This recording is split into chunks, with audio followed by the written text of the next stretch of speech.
All right, I have a super fun one for you today. Today we have a country face-off. We are going to go Sweden versus America. And I'm going to say this is going to be a good time. And as you can see on our we have some contenders here, a little more on the left, little Bark River on the right. And then we have the stars of the show, a Liam Hoffman mini camp axe, and then a Gransfors Bruk's outdoor axe. This is going to be an awesome showdown because this is going to be finally me getting the axe I've always wanted and thought I would actually get. So I've had the Gransfors Bruk's outdoor axe for 10 plus years, and the Liam Hoffman is new to me this year. This has been a piece I have been working on getting for a very long time. As you know, these are very hard to get. They take a lot of time, and they're a little bit more pricey.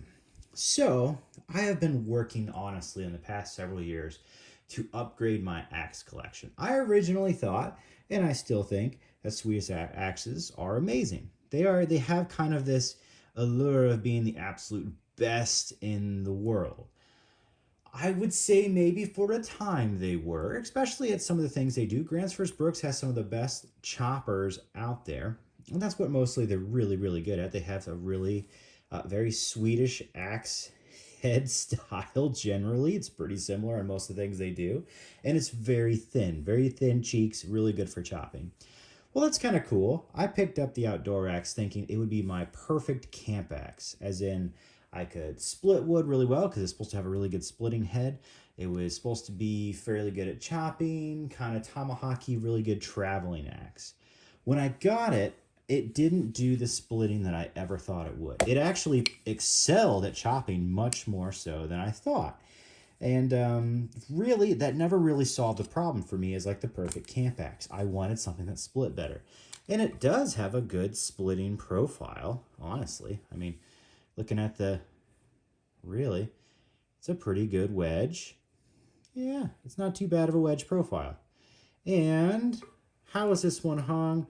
Quality-wise, this one wasn't the best. This is actually, out of all my axes, probably the least top quality. Had quite a few gaps up here, but I've had zero movement in 10 years.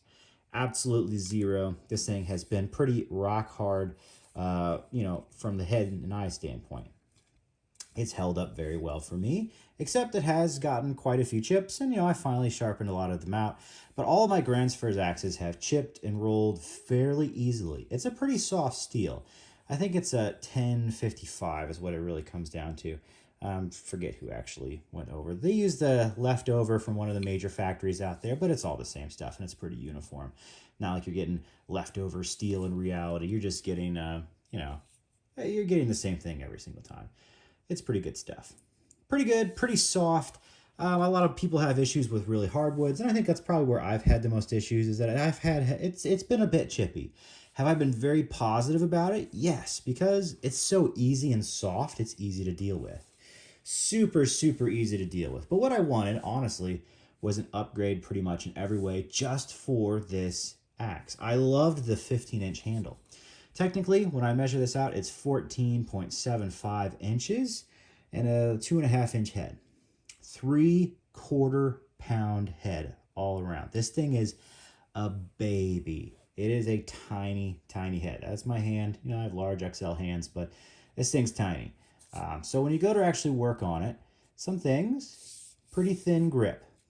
Originally, I really liked it, and I've always thought it was fairly ergonomic and pretty good for feather sticking, honestly. You can get right up on that edge. Move my hand around the camera here. You can get right up on it and do some work. I thought this was pretty good. It's been a little slippy at the bottom. It does twist on you. But overall, I've actually had a pretty positive experience. So much so that I recommend this axe. It is a great axe. And for around $200 these days, it's a little pricey, but it does the job pretty well. But it does have pretty soft steel. I love the collar. And then it does have a pretty thin, not unergonomic, but not super ergonomic handle, as far as it doesn't actually have, it's got some swell, gets thicker down here, a little thicker on the inside, but nothing that really fills the palm, especially when you're choked up and doing work. My palm's actually a little bit empty. It's pretty comfortable. And until I had the Hoffman, I would have said this was just about the best little axe out there. Well, I got the replacement for it because I wanted a better steel. This is essentially 1055 steel. Hoffman uses 4042, which is a very high-end tool steel for axes. Holds a very good edge, much longer than 1055, and it's tougher. So it kind of is like the best of both worlds. That's why I kind of brought up the Mora in 14C27N. Ig Magna Cut, you kind of have the difference. Both do a very good job, much softer, much more durable right in every single way. And that's kind of where this axe comes in. You have a 1 1/4 pound head, which is actually more the size that I think I really wanted to start with. Fairly similar profile, but a little thicker, better for splitting. The hanging on this axe actually is perfect. It is absolutely perfect. There are no gaps anywhere to be had on this thing. Very, very good.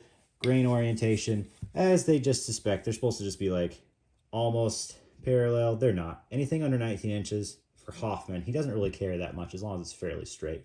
Straight, but not perfectly parallel. There you go, as you can see. So it's okay, and that's just fine. It's a little better, a little straighter than the outdoor axe. Does this matter? Not on an axe this small. You're not putting enough stress on this thing to really matter as far as grain orientation. As long as it's going fairly well straight, you're doing good. Head size on this thing, as you can see, it is drastically bigger. And it's only a 3/4 pound versus 1 1/4 pound, but here we go. Bit wise, they're about the same. You have 2 3/4 or 2 1/2 on the outdoor axe. I think you have like 2 3/4 on the Liam Hoffman here, on the Hoffman Blacksmithing, on the little mini camp axe. So a little longer. That was never an issue. Honestly, pretty good. This is more of a Scandi grind though, versus that's truly a convex. So this actually feather sticks a little bit better. Being so small, this is also much more ergonomic in the hand.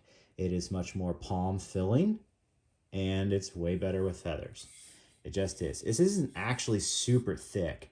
It's much thinner even than my flamed axe from Hoffman, which is actually a little bit thicker.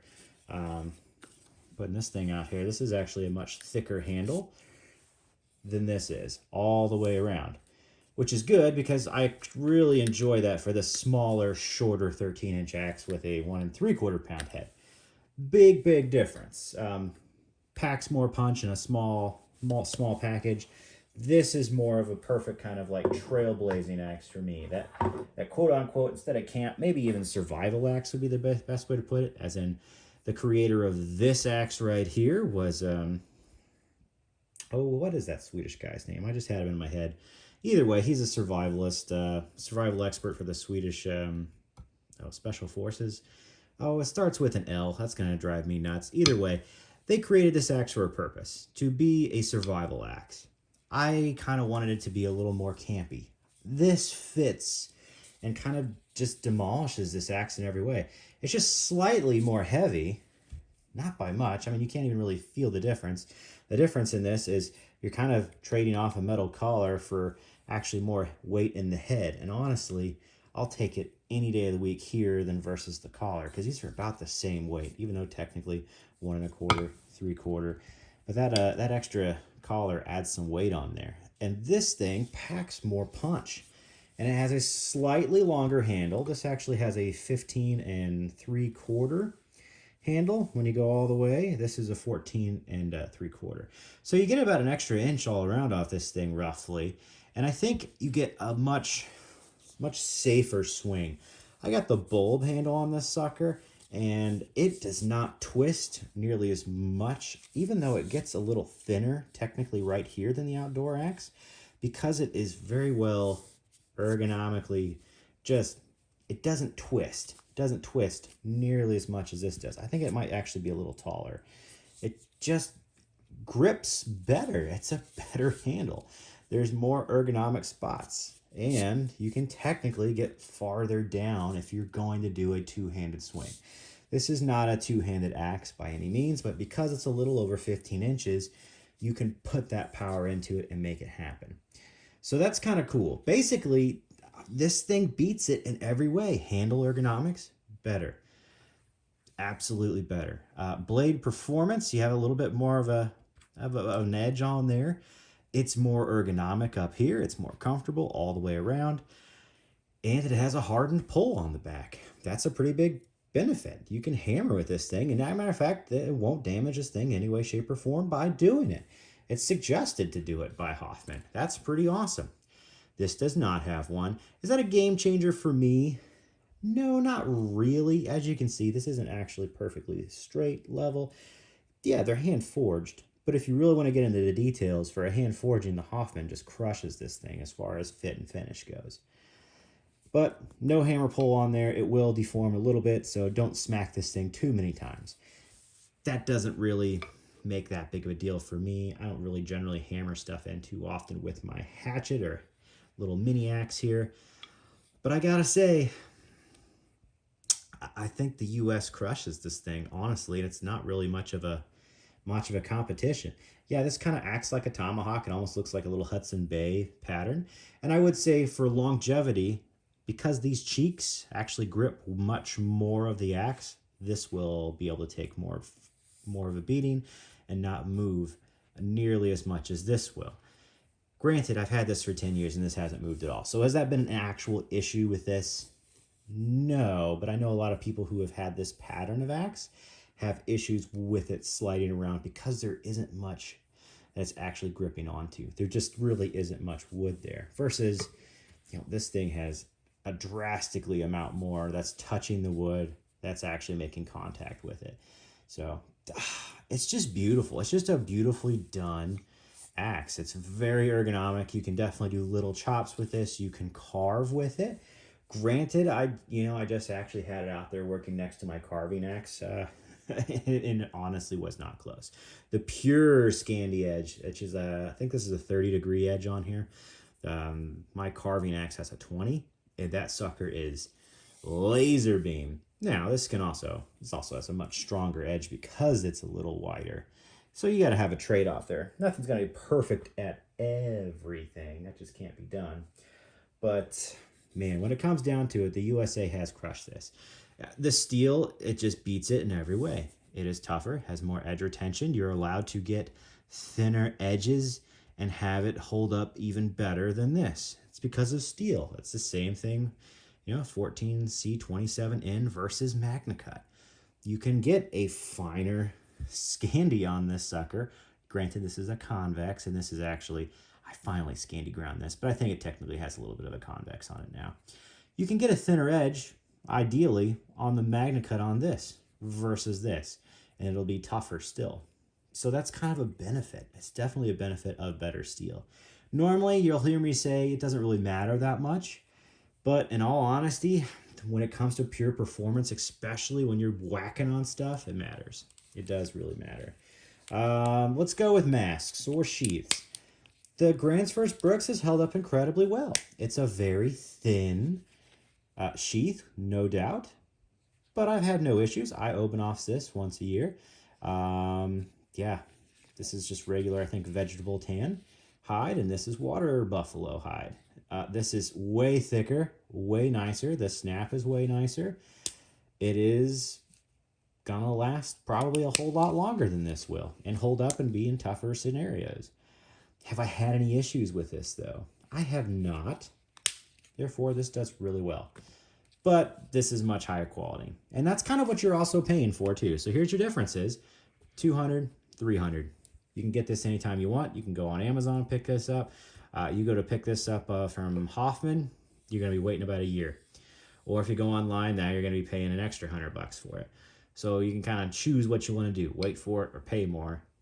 But do you get a substantial upgrade from someone looking at the outdoor axe versus going up to a true kind of custom axe? I think the answer is yes. Steel-wise, this is pretty soft. It really is. Now, it's held up well, and I've always enjoyed that I can keep just a hair freaking popping razor edge on this sucker. But you can also do the same thing. It just takes, this isn't exactly dealing with CPM 3V. You know what I mean? This stuff's easy to sharpen back up. Does it take a little longer than this? Barely. We're still talking about an axe steel here, people. It is pretty darn simple. And this has a razor edge on it. And it does hold its edge longer. And it's less prone to chipping and rolling. It's just a beautiful thing. The more I deal with 41, 42, I have no reason to think I would ever want this steel over it. Why would I want 1055 over it? No reason right now. Edge of sharpening, honestly, there's not much of a difference. I can't give you a reason not to go up except for price. So kind of keep that in mind. Gransfors Bruk is great. And if you're looking at the outdoor axe, it's probably smaller than you'd even imagine.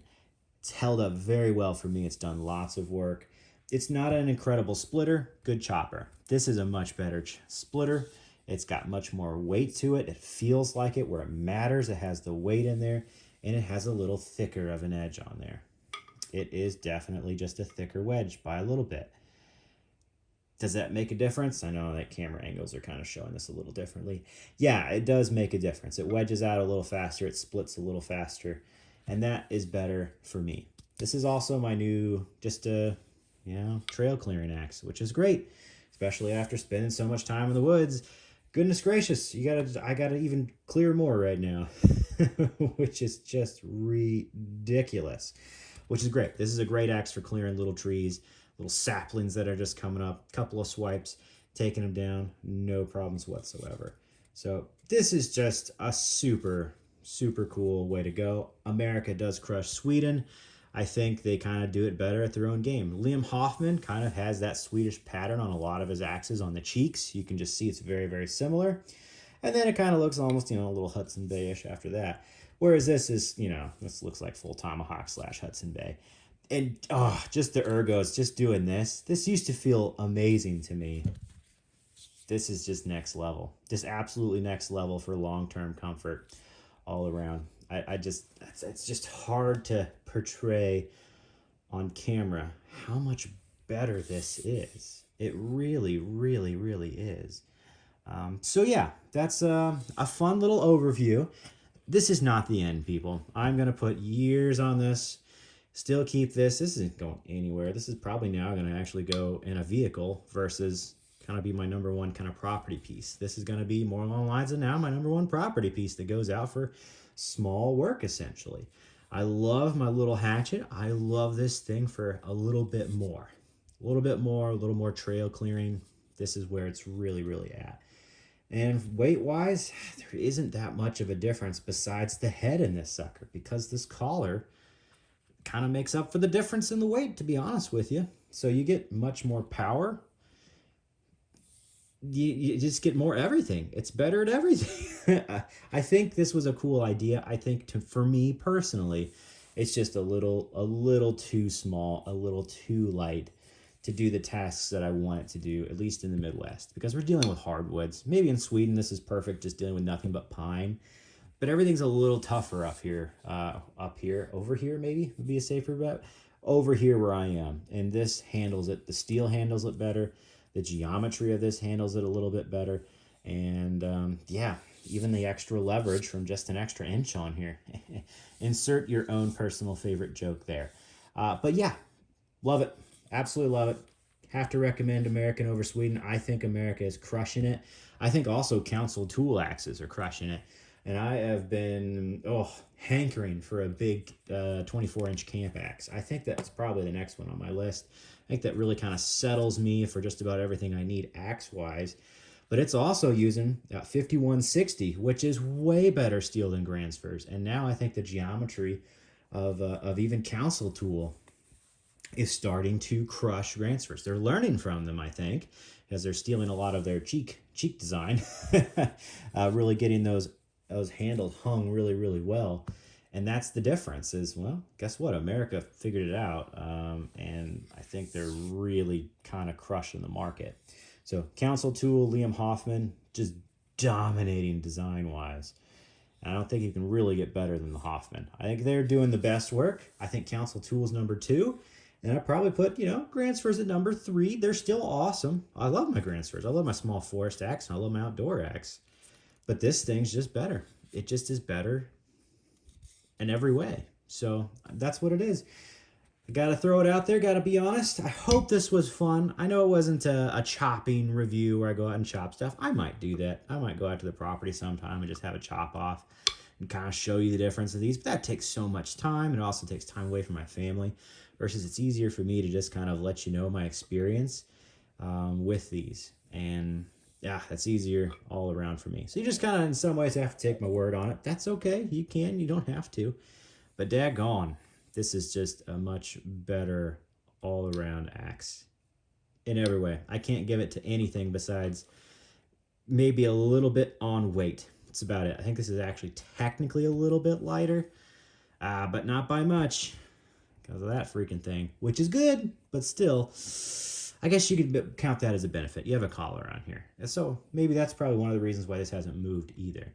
So do I need a collar anymore on my axes? No, but is it nice just to kind of have that feeling of safety? Sure, absolutely. So I'm going to give one benefit there. It does have a collar on it. Metal collar that has held up very, very well. But other than that, yeah, Hoffman just has it crushed. America is winning when it comes to axes and hatchets. Well, I hope this was fun. I will catch you all on the next one. And yeah, like, subscribe. Would really appreciate it. Small channel. Every subscription helps immensely. You have no idea. It just is definitely a win for me. So thank you so much. Appreciate you. Stay safe.